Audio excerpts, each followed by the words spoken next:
It happened this week. The loss of America's most beloved small-town sheriff. Howdy, Bard. Andy Griffith died Tuesday at his home on Roanoke Island in North Carolina. Not far, figuratively speaking, from the mythical town of Mayberry, where he served as sheriff for 8 seasons on TV. Oh, that show's mighty fine character. Mighty fine. It does, Paul? It sure does, and if I had a mighty fine character medal laying around, I'd sure pin it on you. Born in 1926, Griffith was raised in the real-life North Carolina town of Mount Airy, where he played the trombone and hoped for a career in music. Briefly, a high school music teacher, Griffith quit to pursue comedy and won a talent scout's notice for his football routine. Which bunchful of them men can take that pumpkin and run from one end of that cow pasture to the other without either getting knocked down or stepping in something? In 1955, Griffith went from small town to big city, landing a part on Broadway in the show No Time for Sergeants, which won him a Tony nomination along with a chance to shine in the 1958 movie adaptation. Latrine ready for inspection, sir.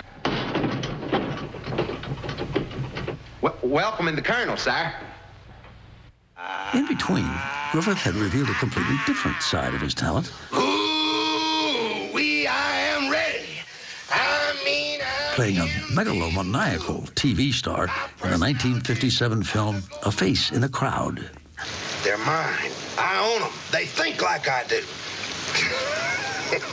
Only they're even more stupid than I am, so I gotta think for them. All the same, it was with his portrayal of Mayberry Sheriff Andy Taylor in the 1960s that Griffith made his most enduring mark. What about the dogs, Andy? Well, just leave them here. They ain't hurting anything. You see that apple right there? Yes, Paul. Now that's the Alongside a young Ron Howard as Opie, No, you didn't leave nothing for the worm. Don Knotts as Deputy Barney Fife, You're just being nice, Bart. Jim Neighbors as Gomer Pyle, Me, I don't do no engine work. Just gas and oil and water dyer. and Frances Bavier as Aunt Bee. Look who's here. Sheriff Matt Dillon. Where's Chester? Week after week, year after year, Andy Griffith, the former comic, played straight man, which he told Rita Braver back in 2003 was fine with him. Playing straight is the best part in the show because you not only get to be in the show, but you get to see it too. The straight man is observing all these other wonderful characters.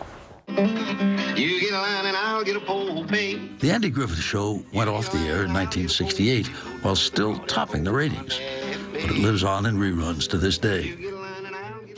And you are? Ben Matlock. And Griffith went on to other movie and TV roles, including the lead in the long-running courtroom drama, Matlock. This was subpoenaed from the physics lab at Mansbridge Institute. The character of Matlock was a wonderful character. He was cheap, he was vain, he thought he looked beautiful in that suit. Andy Samuel Griffith. Andy Griffith was awarded the Presidential Medal of Freedom in 2005. But to hear him tell us, a lot of his fame was simply the reflected glory of the fictional character he was honored to play. Andy Taylor was a very good man, a lot better man than I am. Andy Griffith, a.k.a. Andy Taylor, was 86.